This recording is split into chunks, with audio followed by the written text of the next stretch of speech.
this meeting. Safety instructions, we have a number of exits. Obviously, retrace your steps out through the main entrance. There are exits behind here as well if necessary, and hopefully we won't have any fires or anything like that happening. Agenda item number 2, apologies for absence and substitutions. Ellie, did you want to introduce yourself? Hello, I'm Councillor Ellie King. I'm new to this committee. I represent Hillfields in East Bristol. Thanks very much indeed. Thank you. Item number 3, declarations of interest. Any declarations of interest? No? Okay. We then move on to public forum, and we have received a record number of public forum statements. We have received 100, 99 in favour of making the public rights of way and 1 against. We have 30 minutes for public forum and we have 100 statements, so we do have a bit of a challenge, but what I would say is that nobody's obliged to speak, but obviously we'll hopefully get to as many people as we possibly can. To try and keep it as balanced as possible, given the numbers, what I was proposing to do is to ask the claimant, Professor Alan Preece, to start the public forum and speak first. I'll then ask the objector, there is one objector, Cottam School, either Joe Butler or Sandra Fryer, to speak on behalf of the school. And then what I will do is I will take it sequentially through the as received, if everybody's happy with that. Members happy with that? Okay. Right. So, Professor Alan Preece, without further ado, you have the microphone. If I can switch it on. It seems to be working. Thank you. Chairman, members of the committee, as the applicant, I would like to comment on just 3 or 4 points that arise from the recent response by Cottam and their London barristers, Good Enough Ring, to the independent inspector's assessment. The first one is simply an assumption based on total ignorance. Their point 6A on page 810 in their response, the objection is called important considerations. They say the consistent conclusion from the TVG statements is that pro-witnesses must be lying. They just wandered or played games and they would not use in Stoke Lodge as a footpath. What they can't know is that 72 of my 114 or so witnesses never made any statement to a TVG inquiry, and I did get a member of the TVG team to check this for me. So I'm prepared to say that the witnesses that I found were not lying.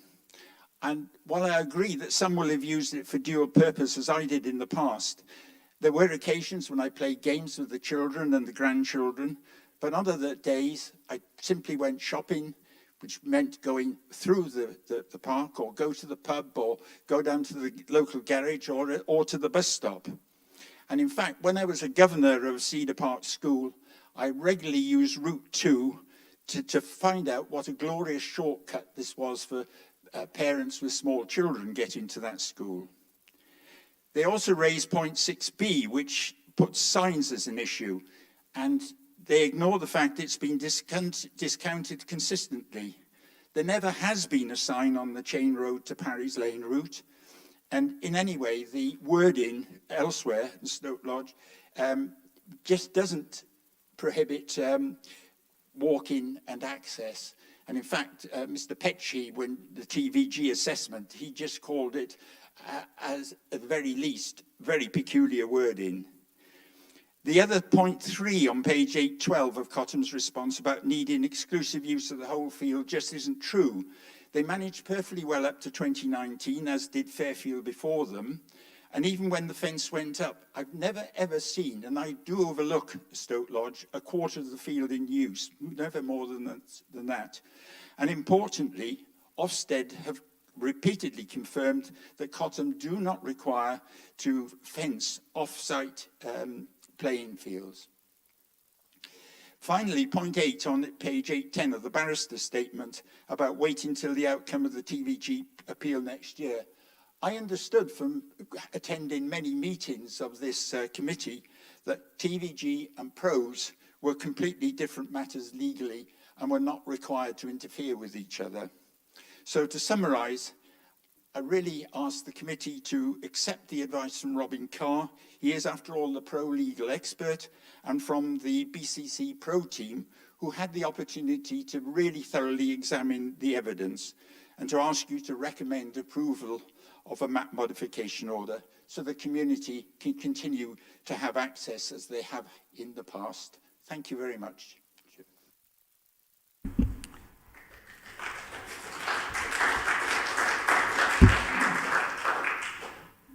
Thank you very much. Is Sandra Fryer or Joanne Butler here from Cottam School? No, okay. Now, I have been given a list of people who would definitely like to speak. That doesn't mean that if your name isn't on this list, you can't, but I will run through the list which the officer has given me. So, Helen Powell. Is Helen Powell here?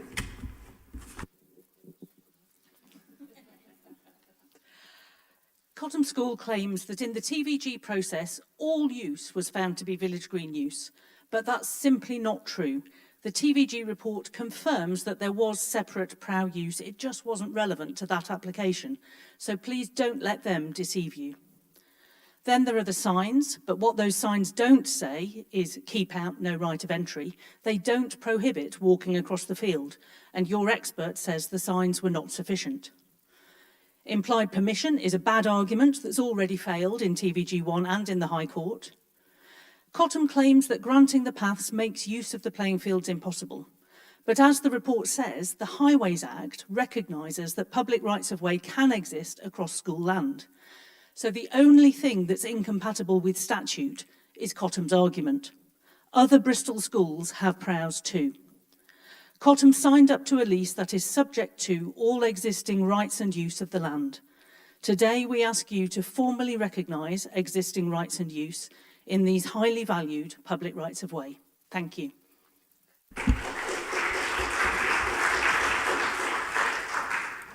Thank you, Helen. David Mayer. Is David Mayer here? Thank you.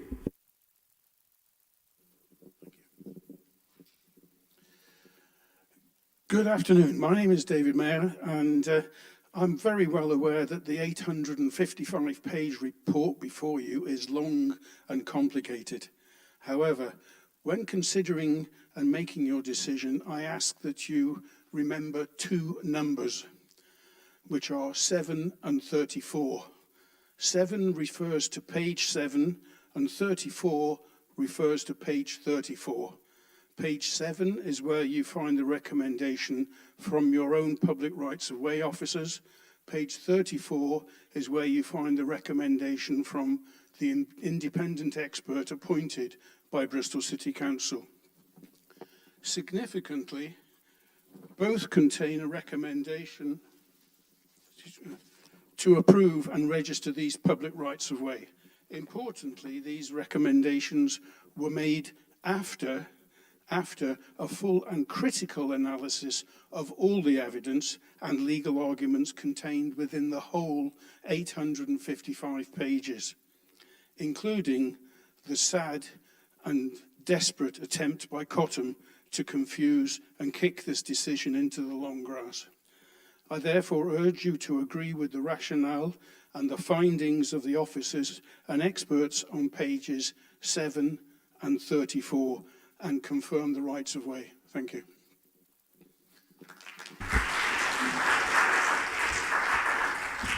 Thank you, David. Robin Parker. Is Robin Parker here? Good afternoon, councillors and assembled people. I'd like you to remember one age, and that's, or date, and that's 1947, when I was born in Reedley Road. I had 3 siblings, and we all used those fields regularly, particularly crossing to ex-Ivy School, most of you won't remember. I currently have a sibling who lives in Sea Mills Lane, and I cross over there regularly. I used to, up until a fortnight ago, walk there every single day, twice a day, with my dog Digby. However, he died 2 weeks ago. I still go out and I still walk. I'm sorry, Shirley, I haven't told you, have I? So, yes, it's very sad. But I think not to ignore the fact that the Ordnance Survey maps actually show rights of way, if you look at the right Ordnance Survey, to decline us the right to walk across that green would be entirely wrong. In my view, having worked in Bristol and lived in Bristol throughout my life, well, except for a short period in London, I have found that documents that are over about 4 A4 sheets are hiding something. I haven't read this 860-page document. Who has? Generally speaking, in my experience, things of that length are hiding something which people don't want to see and don't want to hear. If it had been on an A4 sheet, or 4 of them, I think we all would have read them. Good afternoon. Thank you.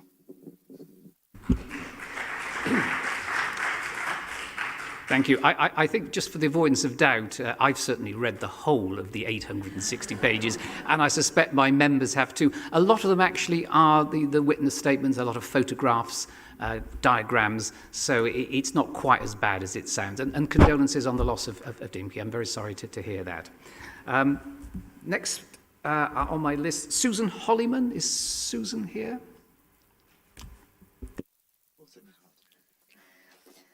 I'm a user of the pathways on Stoke Lodge. Since 1975, almost 50 years ago, I have used these marked pathways, especially from the Druid Hill roundabout, Chain Road. We were walkers and would venture out to Blaze, King's Weston and the banks of the River Trim and the River Avon using connecting pathways. 20 years ago, my daughter moved into Belban Road, across the other side of the fields. The grandchildren came safely and happily across to visit us and vice versa. They would cartwheel up, enjoying the freedom and space. I would meet them at the top wall to escort them safely across the road at the roundabout, which is very dangerous. Now, aged 80, the 3 generations of my family regularly use these pathways. Please register rights of way formally for all our city future generations.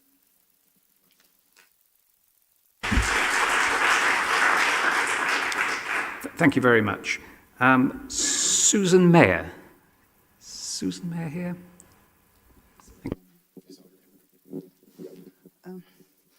Having made a statement in writing, I would like to summarise my experience of Stoke Lodge as an open green space.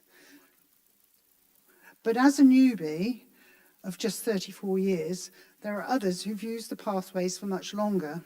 Sadly, many are no longer here, and so I must testify on their behalf. The old Avon signs have been declared ineffective time and again. Just 2 signs on a 23-acre site, one behind a tall hedge beyond a small gateway off West Dean, and the other actually faced a goods yard that was fenced and separated from the field for many years. Bristol City Council and Cottam both failed to install new signs that could have rendered public access permissive and in a timely manner when Avon ceased to be an authority. Now too late, Cottam seek to do just that. Please put an end to this shameful waste of council resources and school funds on a fool's errand to nowhere and grant the prow routes in full today. Thank you.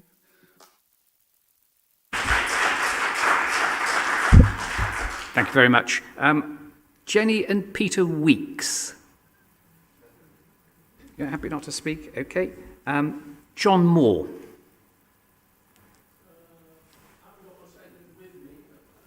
Do you want to say a few words? Is it on? Yeah. I've lived in Stoke Bishop since 1985. We've used the pathways across Stoke Lodge with our children back in the 1990s, 1980s. We've used getting across the playing fields to King's Weston, to Blaise Castle, and to the shops.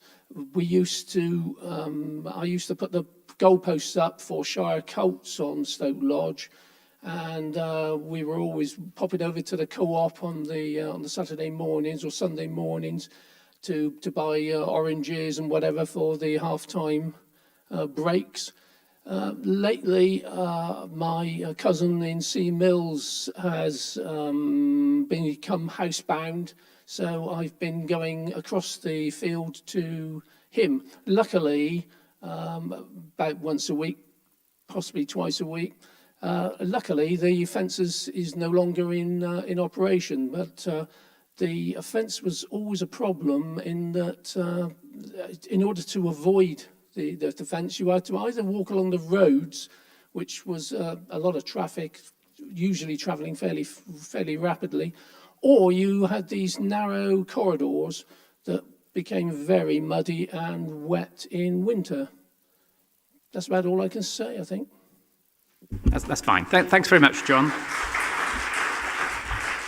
Shirley Brown. Is Shirley here? Ah, yes. Cottam School's lease is subject to all existing rights and uses of the property, including use by the community. Sandra Fryer has claimed, quote, "The reference to community use in our lease does not confer the right to use our playing fields, but rather that the school can manage and enable community use." Well, it's true that the reference doesn't confer any rights. The community had already established long-standing unopposed use of Stoke Lodge, not only for recreation, but also along the footpaths you're considering today that are vital links between friends, families, and local facilities. We don't need a school based 3 miles away to manage and enable our use of land that we've been able to use freely for decades. We live there. In their statement today, Cottam School objects to the timing of this committee before the High Court hearing on the TVG. Ironically, timing didn't bother them when they put their fence up several months after Mr. Priest's application to have these footpaths had been validated. I trust you now to enable continued open access and sharing of the well-documented benefits of these well-established footpaths for all who walk on them. Thank you.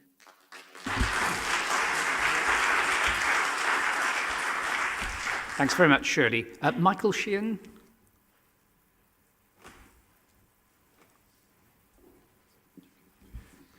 Good afternoon, committee. I would urge you to pass the resolution as recommended by your own independent inspection. I've personally used these footpaths for in excess of 50 years, and any suggestion that these footpaths aren't legal is just plainly wrong. I can only say I've never met a local who has any objection to Cottam School using the land as playing fields. We've always said clearly that we are happy to share the land.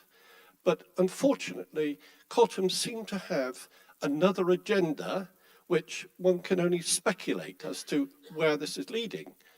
All I can say is, please pass the resolution.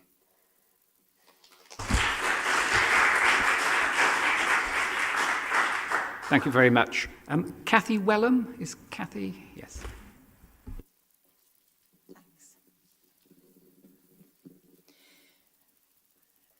The paths you're considering today link neighbourhoods and families, friends and classmates, and everyone with shops, surgeries, schools, nurseries, adult education courses, vets, village hall, the post office, cafes, pubs, all the places that are accessible safely on foot or bike to so many local people via the well-known, constantly trodden footpaths threaded through Stoke Lodge. They make of this built-up suburb an overarching, connected community.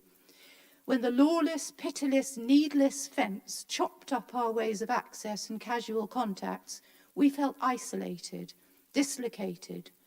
robbed of interacting, sharing news, spotting needs, and distressed to see so many badgers killed on busy roads as they were cut off from their ancestral routes.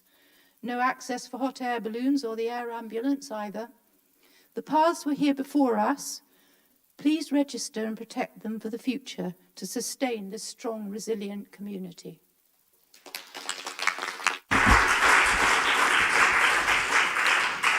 Thank you, Kathy. Is there anybody else who would like to speak? Please indicate, because I haven't got their name, but anybody else who would like to speak? Otherwise, I will bring public forum to a close. Thank you very much, members of the public. As I say, it's really good to see you here. This is what democracy and democratic engagement is all about. I'm sorry you're a little distant from us, but these are, it's the chamber. It's a sort of not the most user-friendly of meeting places, but because of the numbers, we've had to use the chamber. Okay, item number 5. We're now on to the actual report itself, and I just want to place on record my thanks to Robin Carr, who was the consultant that was used to actually produce the report. It is a mammoth document. It's already been commented on. It is a huge document, although some of it is witness statements and photographs. It did take quite some reading, but the actual report bit, if I can use that phrase, was written in fairly plain English, actually, and was pretty readable, and did actually have some very clear recommendations, which was really helpful. What I'll ask first, before members we discuss the matter, it's probably helpful to get some context. I'm going to ask Duncan Venison to take us through the report, and then Dawn Boddle afterwards will give us some legal advice, and then I'll throw it open to everybody to discuss. I'm sure we've got a lot to say. Duncan? Yes, thank you, Chairman. So officers have engaged an independent consultant, Robin Carr Associates, to prepare a report to assist Bristol City Council, the surveying authority, with the determination of the application which seeks to register public rights of way over the route shown by broken black lines on the plan at Appendix 1. The application routes are as follows. So, Route 1, Chain Road to Powers Lane. Route 2, Shirehampton Road to West Dean. Route 3, Route 1 to Route 2. And Route 4, which is Route 1, and again to Route 2. The purpose of the report is to provide the Public Rights of Way and Greens Committee with sufficient information and guidance to determine an application for an order under Section 53(3)(c)(1) of the Wildlife and Countryside Act 1981 to modify the definitive map and statement by the addition of footpaths. The statutory test for presumed dedication is whether a way over any land has been actually enjoyed by the public as of right and without interruption for a full period of 20 years. Should this be the case, the way is deemed to have been dedicated as a highway unless there is sufficient evidence that there was no intention by the landowner during that period to dedicate it. In total, 155 user evidence forms were submitted claiming use of the application routes. Of these, 57 people claimed use of Route 1 between 1946 and 2018. 39 people claimed use of Route 2 between 1965 and 2018. 25 people claimed use of Route 3 between 1960 and 2018. And 34 people claimed the use of Route 4 between 1946 and 2018. The evidence provided shows that it is reasonable to allege that the claimed routes subsist based on the available evidence of user between 1946 and 2018. It would be reasonable to allege that there is insufficient evidence to indicate that landowners had taken overt action to demonstrate to users that they did not intend to dedicate a right-of-way over the claimed routes prior to 2018. Section 31(3) of the Highways Act 1980 provides that where the owner of the land over which any such way as aforesaid passes has erected in such manner as to be visible to persons using the right-of-way inconsistent with the dedication of the way as a highway, and has maintained the notice after the 1st of January 1934 or any later date on which it was erected. The notice, in the absence of proof of a contrary intention, is sufficient evidence to negative the intention to dedicate the way as a highway. Signs were erected at points S1, S2 and S3 on Plan 1, Appendix 1, in the mid-1980s, with the sign at S2 being replaced circa 2008 and the sign at S1 being replaced circa 2018. The wording on these signs might not, however, be deemed to convey the necessary lack of intention to dedicate to the users of the application routes, who may consider themselves to be exercising a public right-of-way rather than trespassing. It should, however, be noted that qualifying 20-year periods may exist prior to the signs being erected in 1985. Definitive map modification orders do not extinguish or create any public rights of way. They simply seek to amend the legal records to reflect the existing and true situation with regard to the existence and extent of public rights of way. As a result, matters such as desirability, suitability, need, property values, security, privacy, and even public safety, whilst all genuine concerns, are not matters that can lawfully be taken into consideration in the decision-making process. It is the independent consultant's view that there are sufficient grounds for making the requested definitive map modification order on the basis that it can be reasonably alleged that public rights subsist. The surveying authority must make its own decision based upon the available and relevant evidence as detailed in the independent report. Should the authority resolve to make an order, there will then be formal consultation to allow for any additional evidence to come forward for consideration as part of the final determination whether or not to confirm the order. Any resulting confirmation will be on the balance of probabilities that the rights of way subsist. Any such order will be advertised for a 6-week period. During this time, members of the public and the landowner can submit objections to the order. If objections are received, which are not subsequently withdrawn, the order would be submitted to the Secretary of State for determination. Should an order be made that receives no objections, a report would be brought to this committee to make a decision based upon the balance of probabilities. Thanks very much. And I think, in fairness, on page 7, the recommendation is very clear, isn't it, that the Head of Legal Services be authorised to make and advertise a definitive map modification order to show the footpaths in the definitive map and statement as shown on the plan attached to this report. Thanks very much, Duncan. Could I ask Dawn? Dawn is one of our legal officers, and will talk a little bit more to page 8 of the report, which talks about the tests, the legal tests, and anything else that you'd like to advise us on. So the relevant test in consideration today is, or the relevant clause is section 53, subsection 3C1 of the Wildlife and Countryside Act. And that is whether the right of way subsists or is reasonably alleged to subsist. So there's two different tests here, depending which one is considered preferable. So test A is whether the right of way subsists, and that has to be considered on a balance of probabilities based on the evidence. Then test B is if you consider that the right of way is reasonably alleged to subsist, and this is a slightly lower test, and what is required is that it's necessary to show that a reasonable person, having considered all of the relevant evidence available, could reasonably allege that a right of way subsisted.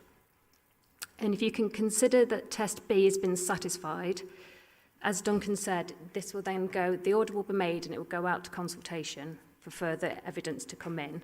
And then at confirmation stage, the test is that the right of way subsists on a balance of probabilities. So it's the higher test at the end for confirmation purposes.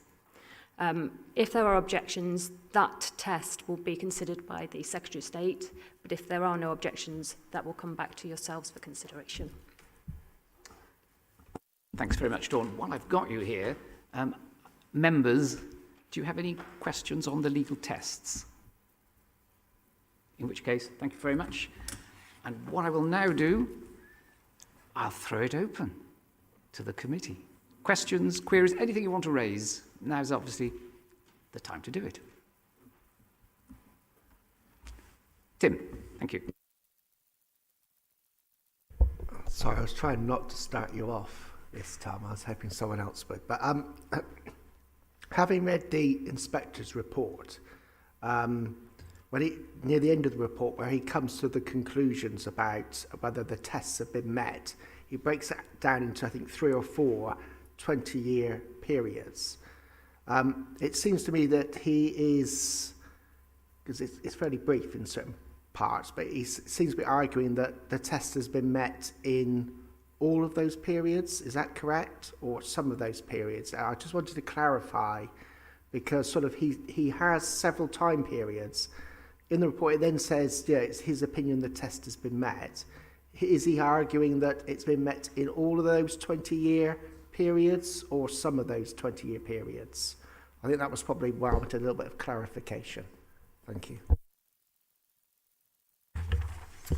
One of the main reasons that a number of 20-year periods have been bought before us today is because of the presence of the signs from 1985. So we know that if a right-of-way is brought to be into challenge at a certain point, then 20 years previous to that, if you can demonstrate it's been used as a right. I think the reason he's mentioned these particular periods is because there is an argument that could be made that the signs that were put in place in 1985 could effectively prevent as of rights coming into being, in which case the 20 years previous to that could be brought into being, which would be 65 to 85. So that's the reason he's mentioned those, and it will be down to the committee today to consider based on the evidence that's presented. And I mentioned in there the different, I'll just bring that there, the evidence forms that were brought together and the number of people that objected, the number of people that submitted evidence in those time periods, that there could be evidence or reasonable evidence to subsist to allege that rights of way do subsist. Thanks.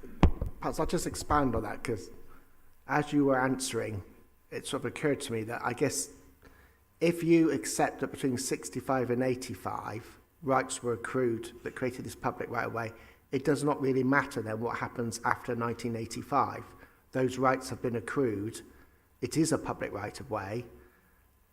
It just was not on the definitive map. Is that roughly correct? Yes, that would be the case.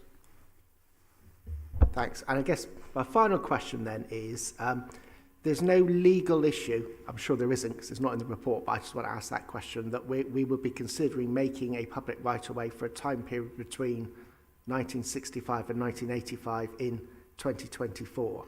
That's perfectly legally acceptable. Yes, that would be the case. Thanks both. Ed. Thank you, Chair. So I had two sort of broad sets of questions. So first, it refers to content on page 34 of the documentation. So is it near certain that if we resolve to make a DMMO that, under the full test, that Cottam School would object and therefore it would be referred to the Secretary of State regardless? Is that a reasonable assertion? I'll pass that over to Dawn and Duncan.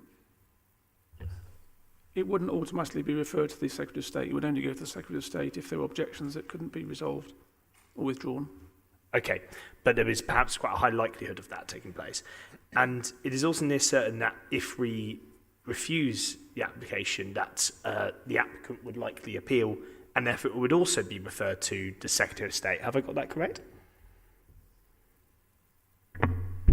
Yes, that's correct. If the applicant appealed, it would go to the Secretary of State to consider, and if they decide that the order should be made, it then comes back to us to make the order and go through the whole process. Okay, thank you very much for explaining. So it sounds like that whatever we decide today, the practical effect is likely to be the same, that either way, there is a very high likelihood that this is going to be going to the Secretary of State, regardless of the decision we take today. So I'd also like to draw the committee's attention to page 561. So that shows a list of claims that refer to application route 1, and I think you highlighted that in the summary earlier. Page 561 is what I'm referring to. So that's the second page of 3 in the list. And I believe I'm right in understanding that the first use of the marked pathways highlighted on that page is in 1946, and that the fields were purchased on the 19th of September 1947. Can I just validate those facts are correct? Sorry, can you just repeat that last question? Okay, so that the first use of the marked pathways that's referred to on page 561, so from the in the period of use, the earliest time given there is 1946. Just validating that is correct.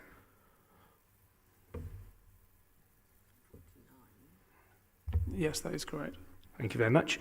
And the remaining 22 acres of the fields were purchased on the 19th of September 1947 by the predecessor, Bristol City Council. Yes, I think the report states that they were actually bought in 2 lots, first one in 46, first one in 47. That's great, thank you. And in this report, is there any information that indicates any signage, fencing or locked gates were erected between the 19th of September 1947 and the 18th of September 1967?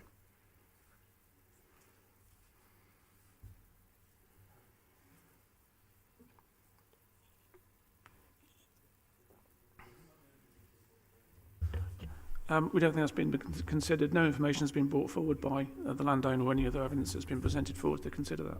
Okay, so no signage, fencing or locked gates are recorded as being erected between those times, and there don't appear to have been any other recorded attempts to restrict rights of way between the 19th of September 1947 and the 18th of September 1967. Yeah, that's correct. Seems quite clear then. I've got no further questions. Thank you. Thanks, Ed. Anybody else? Anybody else want to raise any questions? Don? Yes, thanks, Chair. We have quite a long backlog of work on this committee, some going back, shall we say, decades, and many applicants waiting to have their applications heard, myself included. Actually, I've waited a number of years for my application to be heard. Is there any reason why this has been rushed through on an extraordinary committee? I think in fairness, Don, this hasn't been rushed through at all. This has been outstanding for quite a long time. I can ask the officers obviously prioritise the applications. I think it's to do with whether the routes are blocked possibly. Duncan, do you want to explain the methodology for prioritising rights of way? Can I just seek clarity from Councillor Alexander? Are you referring to why this was brought up the list of outstanding claims, or why it was while we're holding the extraordinary meeting? Both, I think. Are there two separate answers to that question? In a sense, is there a reason why? I mean, why is it an extraordinary meeting? We could have included it in our normal cycle. The extraordinary meeting, I can handle that one. Okay. It was felt that this would take quite a long chunk of an ordinary meeting and sink an ordinary meeting for us, because we do like to get in and out within a couple of hours, and it would have extended the time quite considerably. The report was ready, and therefore, as it was ready, it was important to hear it, I think, as soon as possible. So that's why it's an EGM, rather than tacking it on to a meeting which I think would have sunk an ordinary meeting for us. But the prioritisation of public rights of way, I will hand that over to that's an officer. Okay, and that's to do with the preparedness of the... Okay. Yeah. So going back a few years, the way that DMO applications were prioritised was basically just through date order. However, that was deemed, and again discussed at this committee, previous committees, that wasn't really acceptable, given that some rights of way were blocked, others were actually free and available for use. Because this one was actually blocked at the time that we were considered it, which is why when we reprioritised the list, it was actually brought much further up the list to be dealt with. So it was basically down to reprioritisation as requested by this committee, and to look at blocked paths first. Of course, they're not currently blocked, but at the time when we started to look at this, and we were asked to look at this, they were blocked. Okay, and none of these will be blocked should we make a positive decision? I think that will depend on the outcome of the... If the decision is resolved to actually make an order, then any blocking of the path would deem to be obstruction of the highway. Okay, thank you. Thanks, Tom. Any other questions? Abby.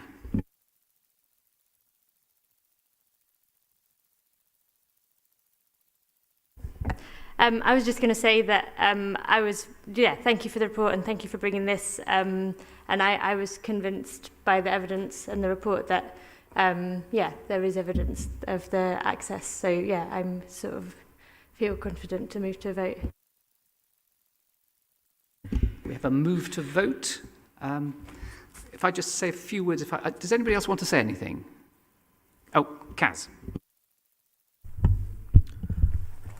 Well, I wanted to thank all those that have prepared reports or made submissions, including members of the public.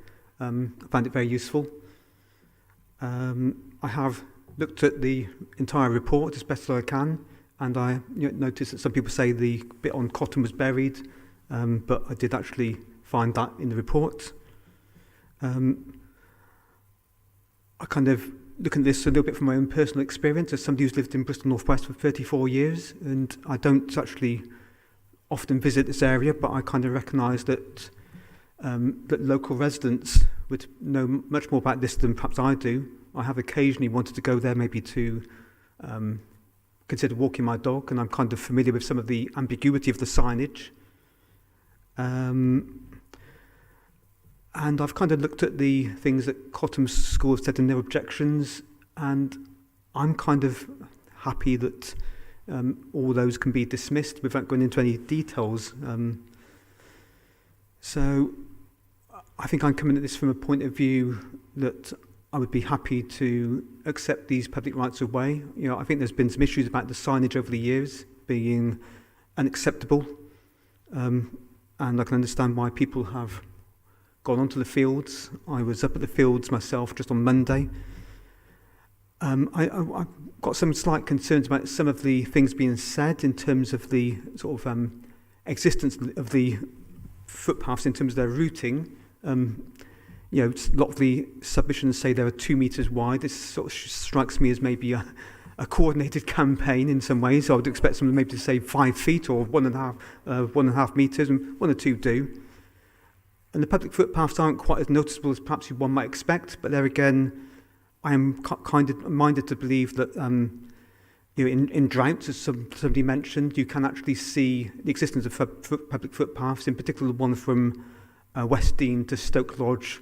And I note that Stoke Lodge is used as a polling station, so that would, you know, kind of emphasise to me that people would want to use that particular route and other routes to get to Stoke Lodge. I'll leave it there. Thanks, Kaz. Tim? Thanks. Just before we actually move to the actual vote, I just wanted to sort of say that I felt the evidence was quite strong and, in fact, overwhelming in pointing that, you know, that clearly there was a footpath, a public right-of-way, and that people had accrued those rights over the time period. I personally felt the evidence showed that they met the upper test rather than the lower test, but I don't think we're necessarily needing to have to give a clear statement on that today. I'm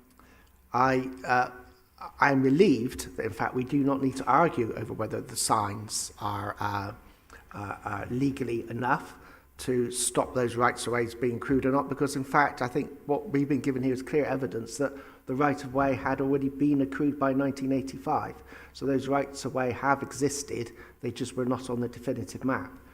So I have no problem at all supporting the recommendation as laid out in the paper. Thank you.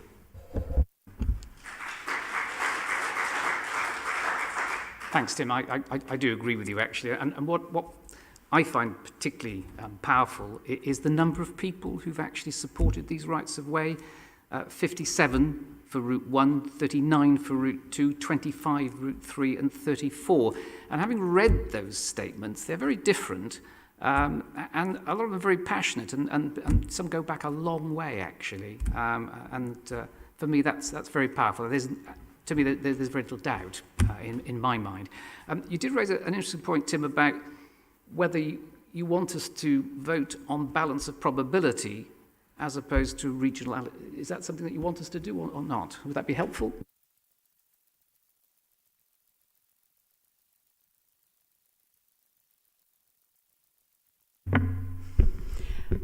I mean, it's for the committee to decide, but obviously the officer has gone through, the independent consultant has gone through the evidence and provided his recommendation. So you would need to show why the high test and that you consider the right-of-way subsists on the balance of probabilities. Tim, can I, because I'm pretty clear in my mind. I think Tim is pretty clear. We could. Well, my view was that on balance of probability, I felt the test had been made. The problem with a balance of probability thing is an individual judgment, isn't it? It's very difficult to argue that. But there are overwhelming statements. If at first you say that there is enough that there's an allegation, then I think you need to ask yourself, well, how far beyond that allegation test do I think the evidence reaches? And my view was the evidence reached as far as, on balance of probability, I would argue that the test has been met. Would you be happy to move that then, Tim? Well, I'm more than happy to move that as long as it doesn't put our position in any legal jeopardy. I think that is, I am aware of the legal issues around this. I do not want to add to the problems regarding my personal viewpoint. Let's take the officer recommendation then. What would you prefer?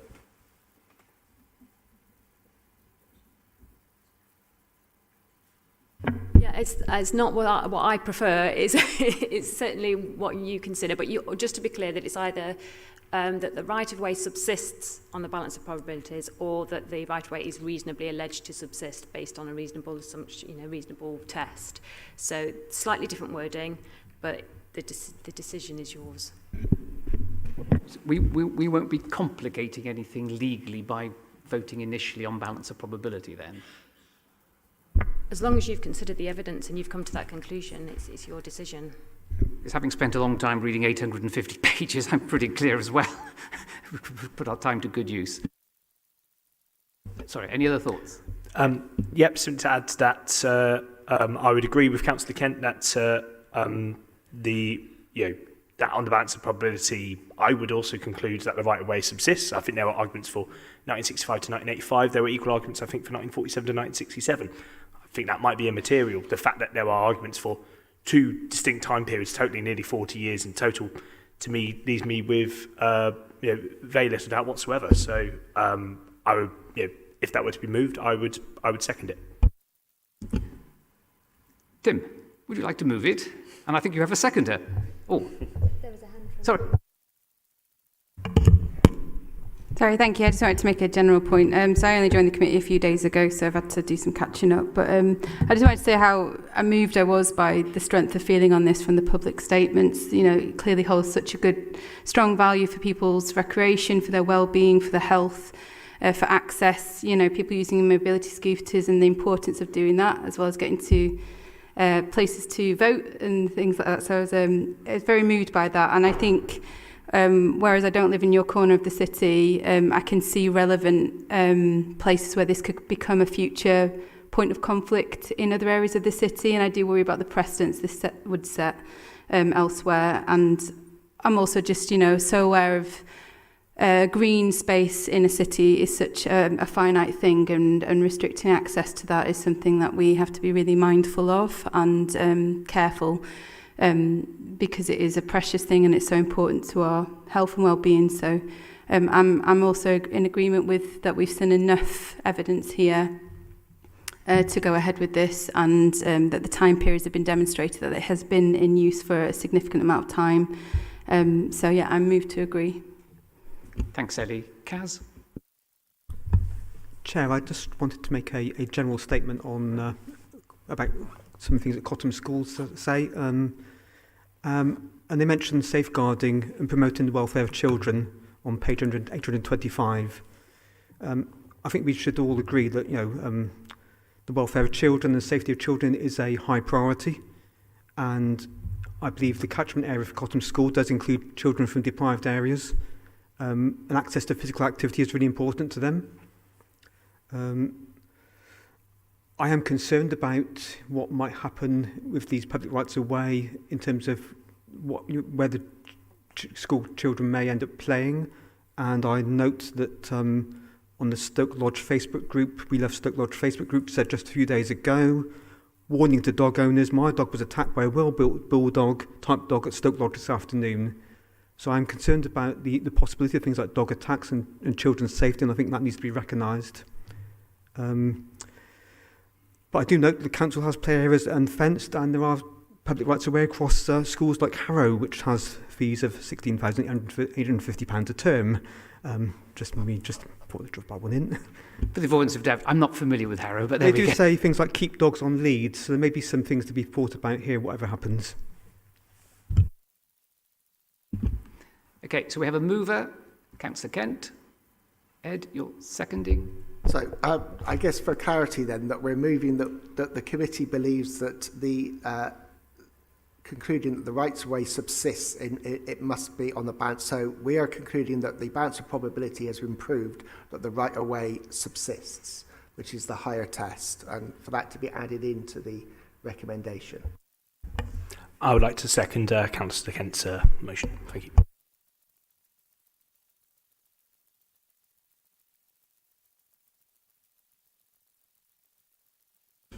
That looks like a unanimous decision. Members, thank you very much.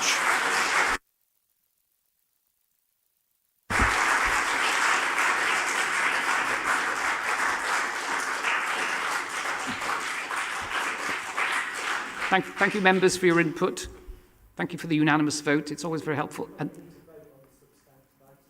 do we need a further vote? Or is that it? Steve, would you like to advise on that? I think it's as we're voting on as amended. So I think it's pretty clear what we've done. I just wanted to say thanks to members for making my life very easy. Thank you for your input. And thank you to the public, because obviously your public forum statements help to shape our views. And thanks also to the many people who helped actually with the claim. Obviously, a big thanks to Professor Alan Preece, who put it all together and has lived with it.